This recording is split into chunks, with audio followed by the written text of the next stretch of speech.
metabólicas, por así decirlo, muy importantes.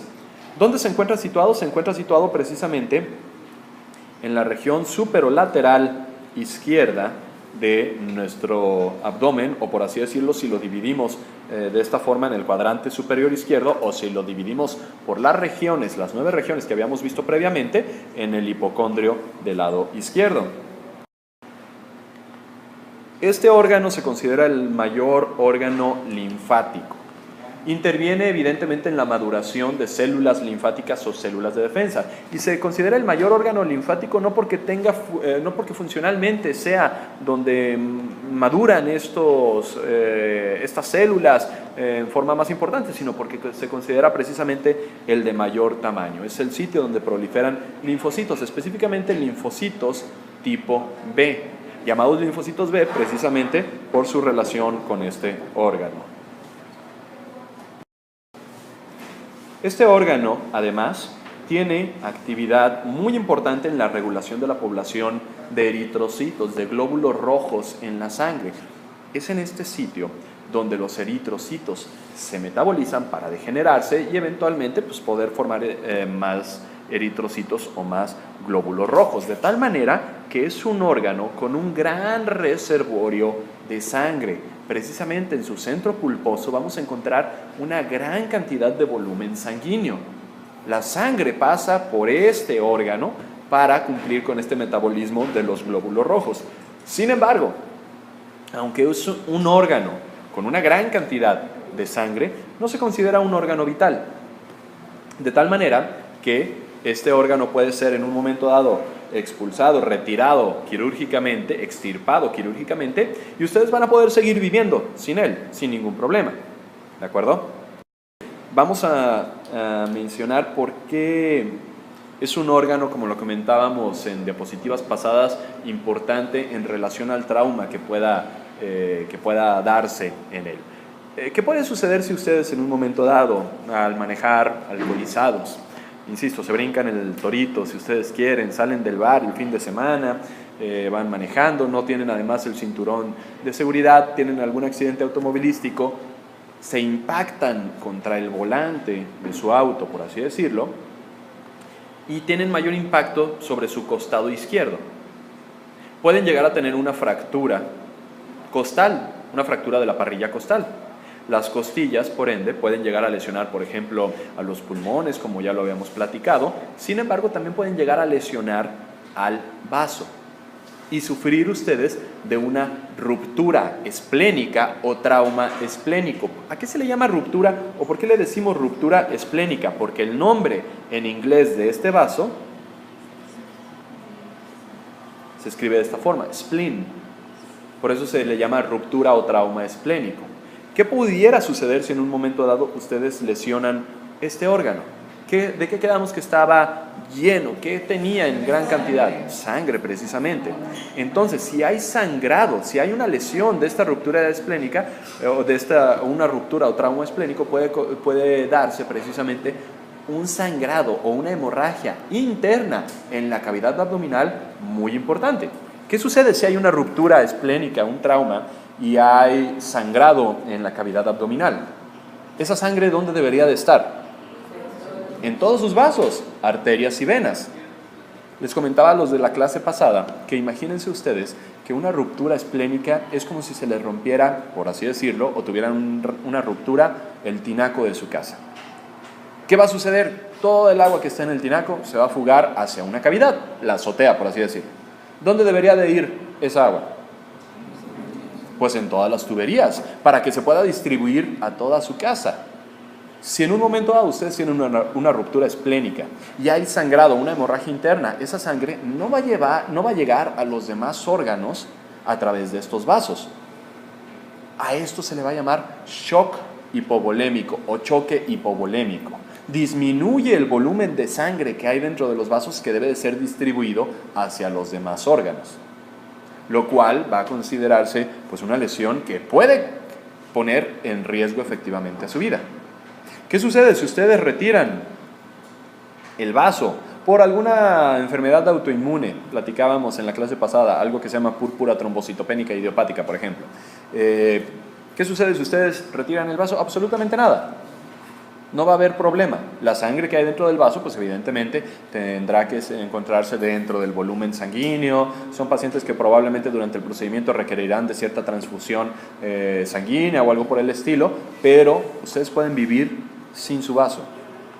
Sin embargo, si tienen una lesión a nivel de su vaso, pueden llegar a tener un choque hipovolémico y comprometer su vida. De tal manera que inclusive el tratamiento de esta ruptura esplénica en muchas ocasiones es la esplenectomía, la extirpación quirúrgica del vaso. ¿Se comprende esto? Muy bien.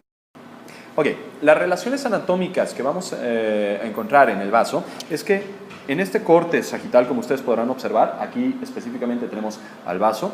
El vaso se encuentra relacionado anteriormente con el estómago. Posterior a este vaso vamos a encontrar la cúpula izquierda del diafragma, que evidentemente lo separa de la caja o de la cavidad torácica, de la pleura, de los pulmones, de las costillas, etc. E inferiormente va a estar relacionado con la flexura cólica del lado izquierdo. Si nosotros pudiéramos retirar de esta imagen el vaso, podríamos ver medial al vaso, al riñón izquierdo, y aquí me gustaría agregar inclusive a la cola del páncreas. De tal manera que este órgano, este vaso, va a estar relacionado con muchas otras de las vísceras abdominales, sobre todo las que podremos encontrar en las cavidades o en las regiones izquierdas de esta cavidad. Vamos a ver que el vaso tiene diferentes caras, diferentes bordes, etcétera, etcétera. Entre sus caras tenemos a la cara diafragmática, que evidentemente está en relación con el diafragma.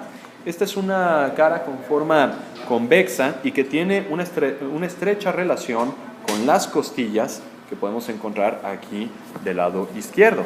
De tal manera que es por esto que las costillas pueden ocasionar eventualmente una ruptura esplénica. Su borde anterior y el borde superior son bordes o ángulos agudos, muy escotados, que son útiles para la palpación del vaso. Sin embargo, hay que tomar en cuenta que ustedes en condiciones normales no pueden palpar el vaso. ¿Por qué? Se encuentra, quedamos, posterior al estómago, etcétera, etcétera. El vaso ustedes lo van a poder palpar específicamente cuando haya un crecimiento de este vaso. ¿Cómo se le llama a este crecimiento? Esplenomegalia. Regularmente cuando hablamos de este término megalia, nos estamos refiriendo a crecimiento de vísceras, ¿de acuerdo? Entonces esta esplenomegalia no debe de ser normal. Cuando este vaso aumenta su tamaño, ustedes van a poder evidentemente palparlo, pero esto es algo patológico precisamente. Su extremidad y su borde posterior e inferior son redondeados, evidentemente no son palpables porque estos están en contacto con la pared posterior de la cavidad abdominal. Y ustedes van a poder, como ya mencionábamos, observar que el vaso tiene una gran cantidad de sangre relacionada evidentemente con sus vasos a este nivel, la arteria y la vena esplénicas.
¿A qué nos referimos con este órgano semimóvil que se encuentra fijo a otras estructuras? Pues vamos a ver en un corte transversal que precisamente el vaso se fija a otros órganos, como son el caso del estómago y del riñón, gracias a una serie de estructuras llamados ligamentos.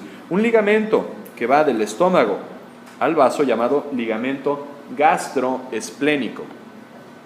Y un ligamento que une al vaso con el riñón del lado izquierdo llamado ligamento espleno-renal.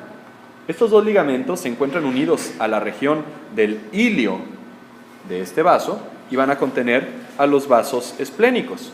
Este ilio esplénico, como ya lo habíamos comentado también, está en íntima relación con la porción final, que ya veremos más adelante, del páncreas, llamada cola del páncreas. Entonces ustedes podrán observar aquí precisamente cómo este vaso se encuentra cercano a la cola del páncreas, se encuentra unido y posterior al estómago, se encuentra lateral y anterior al riñón y a su glándula suprarrenal.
Dejando atrás el vaso, vamos a hablar un poco acerca del páncreas.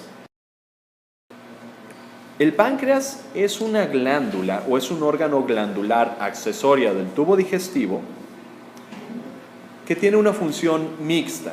Para los que no lo han visto en otras clases, y me gustaría comentarlo aquí, todas las glándulas de nuestro organismo son órganos con capacidad de formar o de producir ciertas sustancias que pueden ser secretadas al torrente sanguíneo o que pueden ser excretadas a través de conductos hacia el exterior de nuestro organismo. Por así decirlo, existen glándulas que producen secreciones endócrinas, llamadas glándulas endócrinas. Estas glándulas se llaman endócrinas porque precisamente